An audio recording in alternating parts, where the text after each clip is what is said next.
Hello students and welcome to the Educant. तो कैसे हैं आप सब लोग। तो कंटिन्यू करते हैं मैथ्स का क्रैश कोर्स जो आपका सीटेट के लिए बनाया गया है और हम कर रहे हैं इसको चैप्टर वाइज और इंग्लिश और हिंदी दोनों लैंग्वेजेस में। हम कंसेप्ट्स भी समझते हैं और उनके साथ क्वेश्चंस को भी करते हैं। तो स्टार्ट करते हैं आज की क्लास। नंबर सिस्टम पार्ट 2, क्योंकि पार्ट 1 में आपको पहले ही करा चुका हूं। आपको यहां पर लिखा हुआ दिख रहा है टाइप 3, वो इसलिए क्योंकि टाइप 1 एंड टाइप 2 हम फर्स्ट पार्ट में डिस्कस कर चुके हैं। अगर आपने वो पार्ट नहीं देखा है तो डिस्क्रिप्शन में मैंने लिंक दिया हुआ है उसका, आप लिंक में जाकर उसको देख सकते हो पार्ट 1 को। तो यहां पर हम जो टाइप 3 कर रहे हैं वो है फाइंडिंग नंबर्स बाय इक्वेशन और ट्रिक, संख्याओं को ज्ञात करना। अब इन संख्याओं को ज्ञात कैसे करोगे? या तो समीकरण बनती है, जो बच्चे थोड़ा बहुत पहले पढ़ चुके हैं जानते हैं, वो सोच रहे होंगे भाई संख्याओं की बात आ गई तो समीकरण बनानी पड़ेगी, लेकिन हम यहाँ समीकरण के बजाय क्वेश्चंस को करेंगे ट्रिक से। और ट्रिक रटना नहीं है, बिल्कुल नहीं रटना। ट्रिक को इस तरह से बताऊंगा, इस तरह से समझाऊंगा कि बात आपको अपने आप याद रहेगी अगर आपने उसको एक बार अच्छे से समझ लिया, क्योंकि समझ लोगे तो बात एग्जाम हॉल में बैठकर भी याद रहेगी आपको। तो स्टार्ट करते हैं आज की क्लास और देखते हैं अपना पहला question. A whole number is added to 50। कोई पूर्ण संख्या जोड़ी जाती है 50 में और फिर वही संख्या 50 में से घटा दी जाती है। तो भाई अगर ट्रिक आपने समझ रखी है, पता है, तो क्वेश्चन पढ़ते ही आंसर बता सकते हो। इसका आंसर आएगा 50 और 50 कितना होता है? 100 होता है। तो 100 ही इस क्वेश्चन का आंसर है। कैसे बता पाए? अब समझ लो कि भाई पूर्ण संख्या जोड़ी जाती है, संख्या पता नहीं आपको कौन सी है, तो आपने क्या किया, 50 में कोई संख्या जोड़ी, नहीं पता तो 50 प्लस x कर लिया, मान लिया वो संख्या x थी हमारी। फिर क्या किया, फिर वही संख्या 50 में से घटा दी, तो 50 में से मैंने x को घटा दिया। अब बताओ इन दोनों को क्या कह रहा है, वो दोनों का जोड़ है, दोनों को प्लस करोगे तो प्लस वाला x माइनस वाला x तो खत्म, बचेगा क्या, 50 और 50। 50 और 50 कितना होता है? 100। तो यही तो किया। तो क्या बात समझ में आई यहाँ पर हमको कि कोई संख्या है, उसमें एक बार आप कुछ जोड़ रहे हो और उसको एक बार किसी में से घटा रहे हो। क्या किया, पहले जोड़ा या घटाया, फिर वही काम किया। मान लो पहले घटाया या जोड़ा, बात वही आनी है। तो एक बार वो प्लस की होती है, एक बार माइनस की होती है, दोनों प्लस माइनस होके खत्म। जो बाकी वाली संख्याएं होती हैं वही उनका जोड़कर आपका आंसर आ जाएगा। अब कहोगे बस सर यहाँ तो भाई 50-50 था, मान लो कुछ और आ जाए तो क्या करेंगे? अरे कुछ भी नहीं करना। मान लो यहाँ पे 80 होता, पहले 80 में जोड़ना था, फिर 75 में से घटाना होता, मान लो फॉर एग्जाम्पल, तब भी यही करना था। बस इन दोनों को जोड़ दो, 80 और 75 को। कुछ लिखने की जरूरत नहीं, पेन पेपर की जरूरत ही नहीं पड़ेगी आपको इस तरह के क्वेश्चंस में। बात समझ में आ गई? एक बात यहां पर और देख लेते हैं कि उसने हमसे जोड़ पूछा था, टोटल पूछा था, सम पूछा था। आप कहने लगो भाई अगर वो हमसे अंतर पूछ ले कि दोनों संख्याएं जो आएंगी आपकी एक बार जोड़ने के बाद एक बार घटाने के बाद, तो उनका अंतर कैसे करेंगे? भाई आपसे जोड़ पूछा तो आपने 50 और 50 को जोड़ दिया। अगर वो क्वेश्चन में आपसे अंतर पूछ लेगा ना कि अंतर बताओ दोनों संख्याओं का, तो आप अंतर ही कर देना, मतलब 80 में से 75 को घटा देना या 50 में से 50 को घटा देना, तो 0 आएगा, तो 0 ही आपका आंसर हो जाएगा। तो बात समझ में आ रही होगी। अगर जोड़ना है तो इस संख्या को जोड़ दो, अंतर कह दे तो इस संख्या में से इस संख्या को घटा दो, 50 में से 50 या जो भी आप संख्या क्वेश्चन में दी हो, तो अंतर से अंतर आएगा, जोड़ से जोड़ आ जाएगा। बताओ इस ट्रिक को समझने में कोई परेशानी है? कुछ लिखने की जरूरत नहीं थी, डायरेक्ट आंसर निकाल सकते हो। बात समझ में आ गई होगी। तो नेक्स्ट क्वेश्चन देखते हैं। डिजिट्स आपको दी हुई है 2 3 4 6 7 8 are arranged in the following blanks. को आपको जगह दी हुई है, 6 संख्याएं हैं और 6 स्पेस आपको दिए हुए हैं खाली, इनको अरेंज करना है, व्यवस्थित करना है। हिंदी में बात करें तो योग करने पर अधिकतम संभव संख्या होगी, यानी कि इनको इन ब्लैंक्स में रखकर जोड़ना है और जोड़ने पर अधिकतम जो मैक्सिमम संख्या आ सकती है वो आपको लानी है। कैसे लाओगे? देखो समझो इस चीज को। 6 ब्लैंक्स हैं हमारे यहाँ पर, 6 ही बना लेते हैं। सबसे बड़ी संख्या तब बनेगी जब सबसे बड़ी अंक जो है वो स्टार्टिंग में आएगा। मान लो आपको अंक दिए होते 1 2 3, ठीक है, तो इसमें से 3 अंकों की सबसे बड़ी संख्या कब बनेगी? वो तब बनेगी जब आपका सबसे बड़ा अंक स्टार्टिंग में आएगा। 3 पहले आए, 2 उसके बाद आए, 1 उसके बाद, यानी कि सबसे बड़ा अंक सबसे पहले, फिर उससे छोटा, फिर उससे छोटा, असेंडिंग ऑर्डर, आरोही क्रम। जानते हो आरोही क्रम में तो स्टार्टिंग में छोटा पहले आता है, अवरोही क्रम होता है, डिसेंडिंग ऑर्डर होता है, ठीक है। तो वही काम यहां पर करना है। सबसे बड़ा अंक क्या मेरा 8 है मेरे पास, तो सबसे पहले मैं 8 रख दूंगा, ठीक है। 8 के बाद छोटा क्या 7। अब बताओ 7 में यहां रखूं तो बात बनेगी? बिल्कुल गलत कर दोगे। 7 जो है वो सबसे स्टार्टिंग में आना चाहिए। 8 स्टार्टिंग में आ चुका ना, तो मेरे पास स्टार्टिंग का एक और जगह भी तो है जो खाली है। वो कहाँ है? वो यहां पर है, ठीक है। तो 8 अगर 7 यहां पर रख दोगे ना तो गड़बड़ हो जाएगी। 7 स्टार्टिंग में रखना है कि जितनी बड़ी संख्या स्टार्टिंग में रख पाओगे उतनी ही बड़ी संख्या बनकर आ जाएगी। बस ऐसे ही करते रहो। 8 यहां रखा, 7 यहां रखा, अगली संख्या क्या थी हमारे पास? अगली संख्या 6 थी, तो यहां पर 6 रख लेते हैं। 6 से छोटा 4, फिर आया 3, फिर आया 2। बस अब इनको जोड़ दो, क्योंकि आपसे एडिशन की बात कही गई थी, योग करने की बात कही गई थी। तो 3 और 2 हो जाता है 5, 6 4 हो जाता है 10 का 0, एक हासिल लगेगा, 9 और 7 हो जाएगा 16। तो 1605 ऑप्शन नंबर 1 इसका आंसर हो जाएगा। बात क्लियर? नेक्स्ट क्वेश्चन देखते हैं। वॉट नंबर एम आई? मैं कौन हूं? मैं कौन सी संख्या हूं? बताओ जी, मैं कौन सी संख्या है? मैं 2 अंकों की सम संख्या हूं। चेक करो ऑप्शंस में, 2 अंकों की है सारी की सारी 2 अंकों की है। सम संख्या है, सारी की सारी सम संख्या। सम संख्या क्या होती है? जो 2 से डिवाइड हो जाए, तो सारी की सारी 2 से डिवाइड हो रही है। तो कुछ पता नहीं चल रहा अभी तक। I am common multiple of 3 4 6। मैं जो हूं कॉमन मल्टीपल हूं, सार्वगुणज हूं, किनका? 3 4 और 6 का। इस लाइन का मतलब ये होता है कि 3 4 और 6 तीनों से डिवाइड हो जानी चाहिए वो संख्या, ठीक है। तो इसके लिए क्या करोगे? 3 4 4 6 से डिवाइड कर नहीं देखना होता, 3 4 6 का कॉमन मल्टीपल ले लो। कॉमन मल्टीपल कौन सा वाला ले लो? जो लीस्ट हो, यानी कि एलसीएम। 3 4 6 का एलसीएम निकालोगे तो वो 12 आ जाएगा। एलसीएम वाले चैप्टर में डायरेक्ट निकालना बताऊंगा, बिना पूरा वो प्राइम फैक्टराइजेशन ऐसे कर करके निकालते हो ना, कोई ज़रूरत नहीं होती, डायरेक्ट भी निकाल पाओगे। बस टच में रहो, चैनल को सब्सक्राइब करो, हमारे साथ जुड़े रहो, बहुत सारे ट्रिक्स सीखने वाले हो यहाँ से। तो 12 इनका एलसीएम आ जाएगा, ठीक है। लेकिन 12 तो कोई संख्या नहीं है, तो 12 अगर कॉमन मल्टीपल है तो 12 के जो मल्टीपल होंगे वही आपकी संख्या होनी चाहिए। क्या 56 12 से डिवाइड होता है? 12 का मल्टीपल है? नहीं, तो 56 तो ऑप्शन ही खत्म हो गया हमारा। आगे देखो 24 ये तो हो जाता है, 36 ये भी हो जाता है, 48 ये भी हो जाता है। तो तीनों में से कुछ भी हो सकता है। तो आगे देखेंगे, क्वेश्चन कह रहा है आई हैव टोटल 9 फैक्टर्स। मेरे 9 गुणनखंड हैं, यानी कि 9 संख्याएं ऐसी हैं जिनसे मैं डिवाइड हो जाऊंगा। तो भैया इनको तो आपको चेक करना पड़ेगा। तो पहले 24 को चेक करते हैं, क्योंकि 24 भी हो सकता है ना 12 का मल्टीपल है, कि 24 के फैक्टर्स कितने हैं।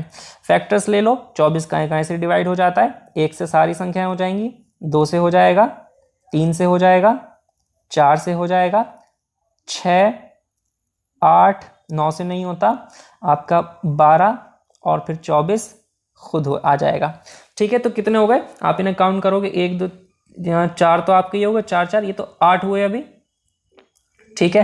टोटल फैक्टर्स जो है हमारे, अगर 24 की बात करें तो 8, लेकिन क्वेश्चन बोल रहा था कि 9 फैक्टर्स होने चाहिए, 9 आपके गुणनखंड होने चाहिए। तो 24 कैंसिल हो गया आपका, 24 भी खत्म। फिर आप 36 को चेक करो।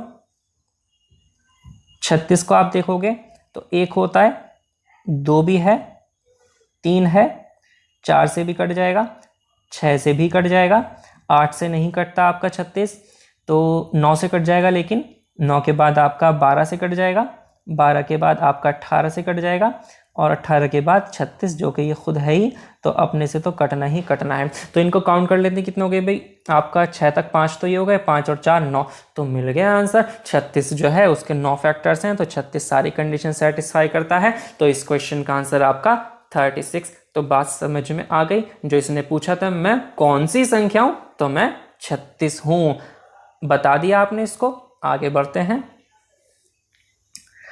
A number smaller than half of 100, एक संख्या 100 के आधे से छोटी है। 100 का आधा 50, 50 से छोटी है, पता लग गया। और 4 दहाई तथा 5 दहाई के बीच में, यानी कि 40 और 50 के बीच में, ये भी पता लग गया। इसके इकाई का अंक दहाई के अंक से एक कम है, यानी कि बाद वाली जो संख्या है ना, यानी कि एक तो आपकी दहाई वाली संख्या अंक होता है टेंस, उसके बाद यूनिट वाली जिसको वंस भी बोलते हैं, ठीक है। तो टेंस वाला वन से एक ज्यादा है, इकाई वाला कम बताया। यदि संख्या में अंकों का योग 7 है तो अंकों का गुणनफल है। बहुत ही आसान क्वेश्चन है, यहां तक कि जो स्टार्टिंग की इंफॉर्मेशन थी वो सारी की सारी बेकार की है, कुछ नहीं करना। मेरा काम तो बस इनसे ही बन जाएगा। ट्रिक समझो, समझो, याद नहीं करो, समझो, याद तो अपने आप हो जाएगी, रटने की जरूरत नहीं है। देखो अंकों का योग 7 है, जो 2 अंक हैं उनका टोटल 7 आ रहा है। तो अगर मुझे ये बताओ, मैं यहाँ 7 लिखूं, ये एक अंक है या दो का योग है ना, तो अगर मैं इसको 2 जगह बांट दूं, बांटोगे कैसे? डिवाइड करके। बढ़ गया, अलग अलग हो गया, ठीक है। तो अगर मैं इसको 2 जगह बांट दूं तो दोनों अंक अलग अलग हो जाएंगे, लेकिन दोनों जो अंक थे उनमें एक का डिफरेंस है, एक कम है। तो अगर मैं इसमें एक जोड़ दूंगा तो बड़ा वाला अंक आ जाएगा, ठीक है। अगर मैं इस 7 में यही काम करूं, 2 जगह कर दिया 2 से डिवाइड करके, इसमें से एक घटा दूंगा तो छोटा वाला अंक आ जाएगा। जब 1 प्लस करूंगा तो बड़ा वाला अंक आ जाएगा। 7 में एक जोड़ा 8, 8 को 2 से डिवाइड करोगे तो 4। अब देखो एक 4 है, मैंने इतना बता दिया कि प्लस कर रहा है तो बड़ा वाला अंक आएगा। जो छोटा वाला था ना वो एक कम है, तो छोटा वाला अपने आप पता लग जाएगा। मुझे ये करने की भी जरूरत नहीं थी, यहाँ पर मुझे छोटा वाला अपने आप पता लग जाएगा, क्योंकि एक कम है तो वो 3 होगा। तो एक 4 है, दूसरा 3 है, 4 के 3 से गुणा करूंगा तो मेरा 12 आता है, जो कि ऑप्शन नंबर 2 है। क्योंकि क्वेश्चन में मुझसे क्या पूछा था? गुणनफल पूछा गया था। बात समझ में आई होगी। अब सोचोगे मैंने ये 7 - 1 क्यों लिखा है, ये भी समझाने के लिए लिखा है, इसको भी समझ लो। अगर 7 में से एक घटाओगे तो आपने कम किया ना, तो कम वाला अंक आएगा, यानी कि 7 में से एक घटाया तो 6, 6 में से 6 को आप 2 से डिवाइड करोगे तो कितना आएगा? 3, ठीक है। तो 3 भी गलत नहीं आया, आपने ये भी ठीक किया, लेकिन माइनस किया था तो कम वाला अंक आया। अंकों में एक का डिफरेंस है, एक 3 है, तो दूसरा क्या होगा? दूसरा होगा आपका 4, क्योंकि कम वाला आया है तो आपके बड़ा वाला आपको निकालना पड़ेगा। यहाँ पे बड़ा वाला 4 पहले आ गया था तो छोटा वाला निकाला था, तो 4 तिया 12 मेरा गुणनफल आ गया। अगर संख्या पूछी जाती, संख्या क्या होगी? क्या पूछा था? इकाई का दहाई से कम है, तो दहाई वाला पहले रखते हैं 4, इकाई वाला बाद में 3। तो वही बात हो गई, 100 के आधे से छोटी भी हो गई, 40 और 50 के बीच में भी हो गई। कुछ करना नहीं था। अगर संख्या पूछी जाती तो आपका 43 आंसर हो जाता, गुणनफल पूछा था तो 12 आंसर हो गया। बात समझ में आ गई। क्वेश्चन किसी भी तरह से पूछा जाए अब आसानी से कर सकते हो। तो नेक्स्ट क्वेश्चन देखते हैं इसी बात पे। I am a 2 digit number, ये तो फिर से वही आ गया, मैं कौन हूं? चलो मैं एक 2 अंकों की संख्या हूं भाई, सारी 2 अंकों की है, कोई प्रॉब्लम नहीं। दहाई के स्थान पर अंक और इकाई के स्थान पर अंक क्रमिक अभाज्य संख्याएं हैं। अभाज्य संख्याएं होती हैं आपकी प्राइम नंबर। तो प्राइम नंबर वो होते हैं जो किसी से कटते नहीं है, किसी से डिवाइड नहीं होते, सिर्फ अपने आप से होते हैं और 1 से होते हैं। 1 से तो सभी पनाह मांगते हैं, सारे के सारे डिवाइड हो जाते हैं, ठीक है। तो 57 है, 23 है, 35। तो अभाज्य संख्या अभी कुछ पता नहीं लग रहा इस बारे में। अंकों का जो योग है वो 3 और 4 का गुणज है। 3 और 4 का गुणज होने का मतलब ये है जो उसके अंक है ना, डिजिट्स, अगर आप उनको जोड़ दो, योग कर दो, तो वो 3 से भी डिवाइड हो जाएंगे और 4 से भी डिवाइड हो जाएंगे, ठीक है। तो अंकों का योग ही करके देख लेते हैं हमें क्या फर्क पड़ रहा है। देखो पहले वाले में अंकों का योग करोगे, 5 और 7 कितना हो जाएगा आपका? 12। तो 12 3 से डिवाइड हो रहा है, क्या हो रहा है? 4 से डिवाइड हो रहा है, क्या हो रहा है? ये तो बात बन गई। ऑप्शन 1 ही हमारा ठीक आ गया। तो ऑप्शन 1 57 सही आंसर। चाहो तो बाकी ऑप्शन चेक करके देख सकते हो, कहीं भी ये कंडीशन सेटिस्फाई नहीं मिलेगी। एक आध ऑप्शन देख लेते चलो। 2 3 लिखा हुआ है 23, तो 2 3 को जोड़ोगे 5, तो 5 तो 3 और 4 से डिवाइड नहीं होगा। यहाँ पर ये कंडीशन है ना गुणज वाली, मल्टीपल होना चाहिए, मल्टीपल होना चाहिए, यानी कि 3 के टेबल में भी आए और 4 के टेबल में भी आए। वो सिर्फ 12 ही आ रहा है सारे ऑप्शन को चेक करने के बाद भी। तो option 1 57 is the correct answer. हमने बता दिया ये कौन सी संख्या पूछ रहा था, मैं 2 अंकों की संख्या हूं भैया, तुम जो हो वो 57 हो। आगे बढ़ते हैं, नेक्स्ट क्वेश्चन देखेंगे। इन अ 5 डिजिट नंबर, 5 अंकों की कोई संख्या, 2 अंकों की बात चल रही थी, तो 5 अंकों की आ गई। चलो क्या कह रहा है क्वेश्चन कि दहाई के स्थान का अंक 8 दहाई यानी कि टेंस। इसको थोड़ा सा लिखकर बता देता हूँ। वैसे तो आप क्वेश्चन अगर एग्जाम में करोगे तो पेन को हाथ लगाने की भी ज़रूरत नहीं है, डायरेक्ट आंसर लिख देना, सिर्फ सर्कल करना होता है, वही कर दोगे, ठीक है। तो दहाई के स्थान का अंक, लेकिन आपको ये लिखकर बता देता हूं मैं कि सबसे लास्ट में वंस आता है, इकाई, फिर दहाई, फिर आता है सैकड़ा 100, फिर आता है आपका 1000, फिर आता है आपका 10,000। तो अब ज़रा आसानी से बात समझ में आ जाएगी। दहाई के स्थान का अंक यानी कि टेंस वाले की बात कर रहा है, इस वाले की, तो ये क्या है 8 है, ठीक है। तो यहाँ 8 आना चाहिए। तो ऑप्शंस को अगर आप देखोगे तो ऑप्शन 2 में तो इस जगह पर क्या आ रहा है 2 आ रहा है, ऑप्शन 3 में भी क्या आ रहा है 2 आ रहा है, तो यही बात खत्म हो गई। तो ऑप्शन 2 और 3 तो इसके आंसर हो ही नहीं सकते, क्योंकि 8 तो दहाई पे आ ही नहीं रहा। 8 दहाई पे कहाँ आ रहा है, ऑप्शन 1 में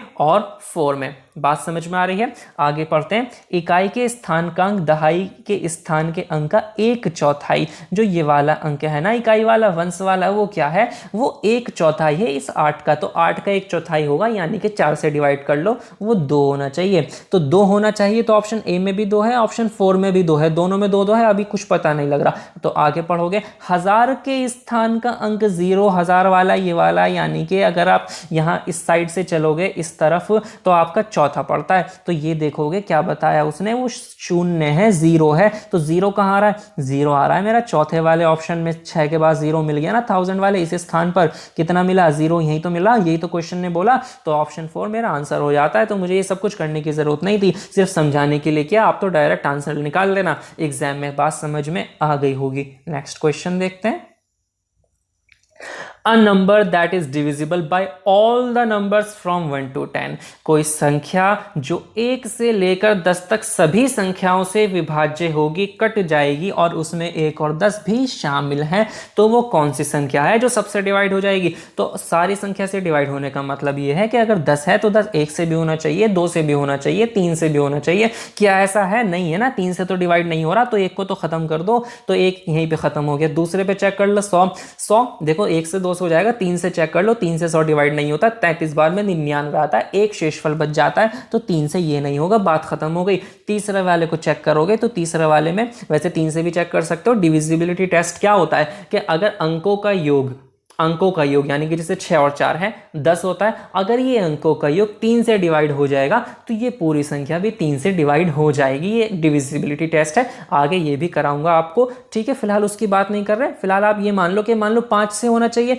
तो 5 से कौन सी संख्या डिवाइड होती है जिसमें लास्ट में 0 आ रहा हो या 5 आ रहा हो, इसमें तो 4 आ रहा है, तो यहाँ तो बात नहीं बनेगी। तो ये ऑप्शन भी कैंसिल हो गया, लास्ट वाले को चेक करने की भी जरूरत नहीं है, एक ही बचता है, तो वही आंसर है। तो option 4 is the correct answer. बात समझ में आई। अब इसे चाहे तो चेक करके देख लो, 1 से 10 तक सारी संख्याओं से ये आपका डिवाइड हो जाएगा। तो नेक्स्ट क्वेश्चन देखते हैं। The sum of the greatest 4-digit number and the smallest 3-digit number। सबसे बड़ी संख्या कौन सी वाली, जो 4 अंकों की हो। जब भी सबसे बड़े की बात करें, सबसे बड़ा अंक कौन सा होता है, 9 होता है ना। तो बस 9 को याद रखो, 9 कितनी बार कह रहा है, मुझे लिखो 4 बार, क्योंकि 4 अंकों वाली संख्या हूं मैं। सबसे बड़ी 4 अंकों वाली संख्या हमें मिल गई। और 3 अंकों वाली सबसे छोटी संख्या, सबसे छोटा अंक क्या होता है, 0 होता है ना। तो 0 से ले लो, 0 क्या फिर से 0 लगा दोगे ना, तो कोई संख्या नहीं बचेगी, फिर तो 0 ही हो जाएगा। तो 0 से बड़ा क्या होता है, 0 के बाद सबसे छोटा बड़ा जो होता है आपका, वो होता है 1। तो सबसे छोटी संख्या, लेकिन कैसी, 3 अंकों वाली, वो होती है आपकी 100, क्योंकि इससे छोटा करोगे तो 99 हो जाएगा, वो 2 अंकों की रह जाएगी। 2 की नहीं चाहिए, 3 की चाहिए, तो 99 से आगे बढ़ोगे वो हो जाएगा 100। बात क्लियर। तो इनको जोड़ लो, 9 और 1 10 का 0, एक हासिल लगा, ये हो गया 10। तो 10,099 option number 3 will be the answer of this question. Clear, क्योंकि योगफल पूछा था ना, आप सोचोगे जोड़ा क्यों, भी क्वेश्चन ने कहा जब भी तो जोड़ा है। सम पूछा था, स्टार्टिंग में हमने देख लिया था, the sum of the greatest 4-digit number and the smallest 3-digit number. Clear. Next question पर चलते हैं। नेक्स्ट क्वेश्चन देखो भाई, क्वेश्चंस हमने संख्याओं वाले काफ़ी सारे कर लिए, सारी बात समझ में आ गई होगी। कहीं पर भी मैंने ई क्वेश्चन का यूज़ आपको नहीं कराया, कहीं पर नहीं किया कि इस चीज़ को याद रखो वो रखो। क्वेश्चन पढ़ो, अपना दिमाग लगाओ, अपने आप क्वेश्चन होता है। तो अब आ गए हम टाइप 4 पर। 3 हमारा complete. Questions based on division of fraction, जो भिन्न होते हैं उनके भाग पर आधारित प्रश्न। भिन्न क्या होती है? भिन्न आपके देखो P upon Q, rational number आपने पढ़ा होगा, जैसे बटे वाली संख्या होती है। फिलहाल सिर्फ इतना समझ लो। फ्रैक्शन वाले के क्वेश्चंस में आपको आगे भी कराऊंगा, तब और डिटेल में इस बारे में बात कर लेंगे। जैसे आपके 5 लिखा हुआ है, ठीक है, तो 5 को आप 2 से डिवाइड होना है, तो ये आपका भिन्न हो गया, यानी कि बटे वाली संख्या जो होंगी। फिलहाल सिर्फ इतना समझ लेते हैं कि ये फ्रैक्शन होती है, आपकी भिन्न होती है। आगे डिटेल में आपको पूरी तरह बताऊंगा, क्योंकि हम बहुत सिंपल लैंग्वेज में आपको पढ़ाने की कोशिश कर रहे हैं, तो आपके बात समझ में आनी चाहिए। तो 5/2 ये एक फ्रैक्शन है, इनके डिवीजन पे इनको भाग करोगे, यानी कि या फिर इनके टुकड़े करोगे, तो इस तरह के क्वेश्चंस आपके आएंगे। अब थोड़ा सा यहां समझ लो कि किन क्वेश्चंस की मैं बात कर रहा हूं। कि आपके पास मान लो 50 रुपये हैं, ठीक है, 50 रुपये हैं, तो मैं आपसे कहूं इसमें कितने 10 हैं? 50 में कितने 10 हैं, यानी कि 10 10 10 कितनी बार आएंगे अगर मेरी टोटल अमाउंट 50 है? तो बहुत आसान है। क्या करोगे, कैसे करोगे? इस 50 को 10 से डिवाइड कर लोगे। भाई 1 10 ये आ गया, 10 ये 10 ये 10 ये 10 ये, तो 5 10 आएंगे तब जाकर मेरा 50 होगा। बस यही काम इन क्वेश्चन में कर लेना है। यहां पर एक आसान सी संख्या लेकर समझाया था 50। अगर 50 की जगह 5/2 आ जाए तब भी यही काम करना। डिवाइड करा था ना आपने 50 को, 10 से 5 आया था, 10 पंजे 50 होता है। 10 का टेबल तो भाई सबको याद होता है, सबसे पहले 10 का टेबल याद होता है। करवाते 2 गां हैं, लेकिन 10 का बड़ा मजा आता है पढ़ने में। तो देखो 5 आ गया 50 को डिवाइड करके, यानी कि 50 में 5 बार 10 आएगा, 5 टुकड़े बनेंगे 10 10 के। इसी तरह 5/2 में अगर मैं कहूं आपका 1/6 के कितने टुकड़े बनेंगे फॉर एग्जांपल, या 1/5 के कितने टुकड़े बनेंगे, तो यही आपको इन क्वेश्चंस में करना है। बहुत आसान है। देखो समझा दिया, कंसेप्ट और क्वेश्चन दोनों चीजें क्योंकि हम करते हैं, तो कंसेप्ट समझना आपका जरूरी है, जिससे कि क्वेश्चन अगर घुमा फिरा कर भी पूछ लेना तो आप उसका घुमा फिरा कर ही आंसर निकाल दो एग्जाम में। तो क्वेश्चन देखते हैं।